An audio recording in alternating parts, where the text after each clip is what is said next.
وسلم علی رسولہ الکریم اما بعد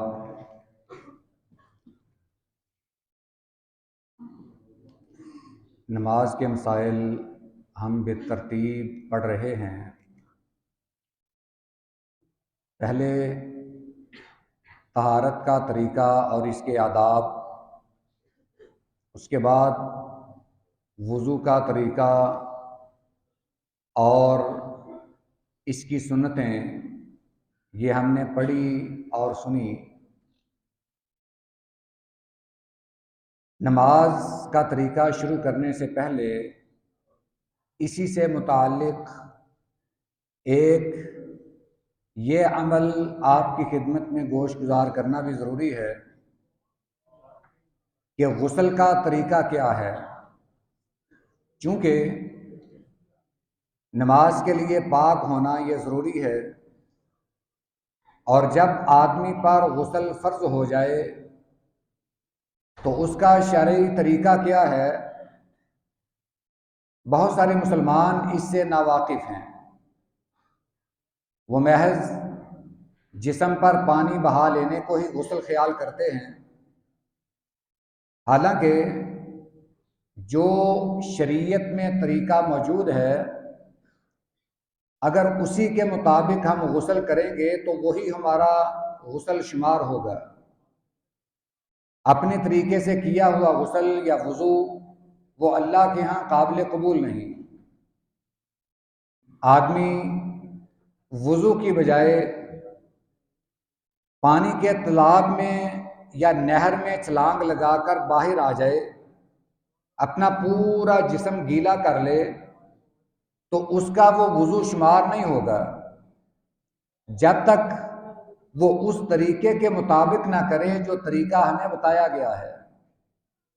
کئی بھائی غسل کے بارے میں سوال کرتے بھی ہیں، اچھی بات ہے کہ ہم دین کو سیکھیں اور دین کے مطابق عمل کرنے کی کوشش کریں۔ مختصر طریقہ غسل کا میں آپ کی خدمت میں عرض کرتا ہوں۔ سب سے پہلے تو غسل جب فرض ہوتا ہے اس کے لیے استنجا کرنا چاہیے۔ آدمی جب استنجا کرے تو یہ خیال کر لے کہ جہاں غلاظت لگی ہے وہاں سے پانی کے ساتھ دھو لیا جائے۔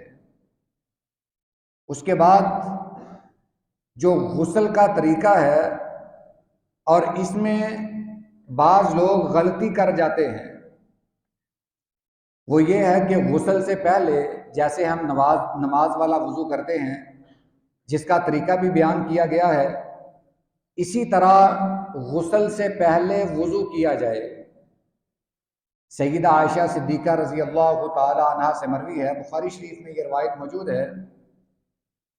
ام المومنین سیدہ عائشہ صدیقہ رضی اللہ تعالی عنہا آپ کے غسل کا طریقہ بیان کرتی ہیں،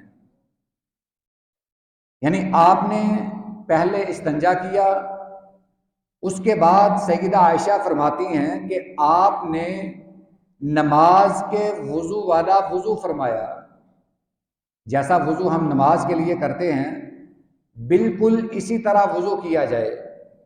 یہاں ایک اشکال بھی دور کر دوں، نسائی شریف میں سیدنا عمر بن خطاب رضی اللہ تعالیٰ عنہ سے ایک روایت نقل کی گئی ہے، اس میں یہ الفاظ ہیں کہ جو غسل کے لیے وضو کیا جائے اس میں سر کا مسح نہ کیا جائے۔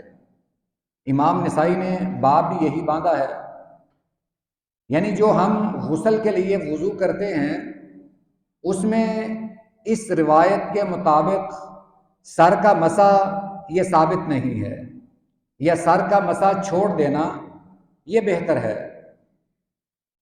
اگر ہم ان دونوں روایات کو آپس میں ملائیں تو یہ کوئی اختلاف بھی نہیں۔ سیدہ عائشہ صدیقہ رضی اللہ تعالی عنہا کی جو روایت ہے، اور یہ بات بھی عرض کر دوں کہ آپ کے غسل کا طریقہ سب سے بہتر وہ آپ کی بیوی ہی بیان کر سکتی ہیں، جنہوں نے آپ کو غسل کرتے دیکھا، سارے لوازمات دیکھے اور انہوں نے اسی طرح بیان کیا۔ اب سیدہ عائشہ صدیقہ رضی اللہ تعالی عنہا بیان کرتی ہیں کہ آپ نماز والا وضو فرماتے اور نماز والے وضو میں مسح تو لازمی ہے. اگر ہم نماز والے وضو میں مسح چھوڑ دیں پھر تو ہمارا وضو ہی نہیں ہے. سیدہ عائشہ نے یہ تخصیص نہیں کی کہ آپ مسح چھوڑ دیں، بلکہ سیدہ عائشہ فرماتی ہیں کہ آپ نماز والا وضو فرماتے. اور یہ روایت جو نسائی شریف کی ہے اسے ہم اجمال پر محمول کریں گے، یعنی یہ مختصر روایت ہے اور سیدہ عائشہ صدیقہ رضی اللہ تعالی عنہا والی وہ مفصل روایت ہے. اور بہتر طریقہ یہی ہے کہ جب ہم غسل کے لیے وضو کریں تو ہم اس میں سر کا مسح بھی کریں. بعض توجیحات بھی پیش کی جاتی ہیں کہ دیکھیں جی جب ہم سر پہ پانی بہاتے ہیں تو سر گیلا ہو ہی جاتا ہے، تو میرے بھائی جب ہم باقی وضو کرتے ہیں تب بھی گیلا ہو جاتا ہے، پھر تو اس کی بھی ضرورت نہیں. ہم منہ دھوتے ہیں، بازو دھوتے ہیں، غسل میں تو یہ بھی گیلے ہو جاتے ہیں. اس لیے سب سے غسل کا بہترین طریقہ ہے کہ ہم نماز والا وضو کریں. اس کے بعد جب ہم غسل شروع کریں، اس کے لیے یہ بات یاد رکھیں کہ اگر آپ واش روم میں غسل کر رہے ہیں تو اس میں آپ وضو کرنے سے پہلے بسم اللہ لازمی پڑھیں گے. اس کا بہترین طریقہ یہ ہے کہ آپ بیت الخلاء واش روم جانے سے پہلے ہی بسم اللہ پڑھ لیں، کیونکہ اندر جا کر تو آپ نہیں پڑھ سکتے، اس لیے باہر ہی پڑھ لیں تاکہ آپ جب وضو کریں تو آپ کا وہ وضو بسم اللہ کے ساتھ ہو، کیونکہ بسم اللہ کے بغیر وضو بھی نہیں. اس کے بعد یہ 3 چلو، بعض یہ ایک ہاتھ کا چلو بھی مراد لیتے ہیں. بہتر یہ ہے کہ آپ دونوں ہاتھوں کا یہ جو چلو ہے جسے ہم مد کہتے ہیں اس کو پانی کا بھر کر اپنے سر میں ڈال لیں. ایک روایت کے مطابق سر کے دائیں جانب ڈال لیں اور اچھی طرح خلال کر لیں. دوسرا چلو بائیں جانب ڈال کر اچھی طرح خلال کر لیں اور یہ یقین ہو کہ سر کا کوئی بھی بال خشک نہ رہے. اور تیسرا چلو سر کے درمیان میں ڈال کر پورے سر کا اچھی طرح خلال کر لیں اور بالوں کی جڑوں کو تر کر لیں. یہ 3 چلو ڈالنے کے بعد بعض حضرات یہ کہتے ہیں کہ ٹوٹی کے نیچے سر کر کے بھی یہ عمل کیا جا سکتا ہے. ڈبے تو اس وقت بھی موجود تھے، نبی صلی اللہ علیہ وسلم کے دور میں بھی ڈبے موجود تھے، مگر آپ سے ہاتھ کے ساتھ پانی ڈالنا یہ ثابت ہے، تو کیوں نہ ہم سنت پر ہی عمل کریں بجائے اس کے کہ ٹوٹی کے نیچے سر کر کے گیلا کر لیں جس میں ہمیں یہ شک ہو کہ پتہ نہیں اس طرح طریقہ ٹھیک ہے یا نہیں. بہتر یہ ہے کہ اپنے ہاتھوں میں پانی لے کر اپنے سر کو تر کر لیں اور اس کے بعد اپنے دائیں جانب جسم پر پانی بہا لیں، پھر بائیں جانب بہا لیں. یہ ایک احتیاط ہے، ایک روایت کے مطابق میں یہ عرض کر رہا ہوں. اگر اس طرح نہ بھی کریں، آپ نے 3 چلو سر میں پانی کے ڈال لیے، اس کے بعد تمام جسم پر پانی بہا لیں تو یہ طریقہ درست ہے. مگر اس میں مزید اس روایت پر بھی عمل کر لیں کہ پہلے دائیں جانب پانی ڈال لیا جائے، پھر بائیں جانب اور پھر پورے جسم پر پانی بہا لیا جائے، تو یہ مسنون غسل کا طریقہ ہے. جب آدمی ناپاک ہو تو اسی طریقے پر غسل کرنا ضروری ہے.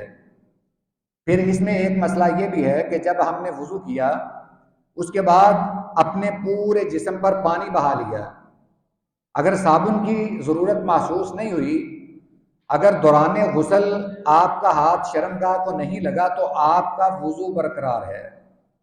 بعض لوگ یہ کہتے ہیں کہ اگر آدمی کا وضو ہو تو گھٹنے سے اوپر اگر کپڑا ہو جائے تو وضو ٹوٹ جاتا ہے. جب آدمی واش روم میں ہے پھر تو گھٹنے پہ کیا پورے جسم پہ کپڑا نہیں مگر اس کا وضو برقرار ہے. حدیث مبارکہ میں یہ آتا ہے کہ آپ جو غسل کے لیے وضو فرماتے اسی کے ساتھ نماز ادا فرما لیتے. اگر اس میں احتیاط آپ نے کی ہے، آپ کا ہاتھ شرمگاہ کو نہیں لگا تو آپ کا وضو برقرار ہے، اسی کے ساتھ نماز پڑھی جا سکتی ہے. اگر آپ نے صابن استعمال کیا اور ہاتھ شرمگاہ کو لگ گیا پھر آپ کا وضو ٹوٹ چکا ہے.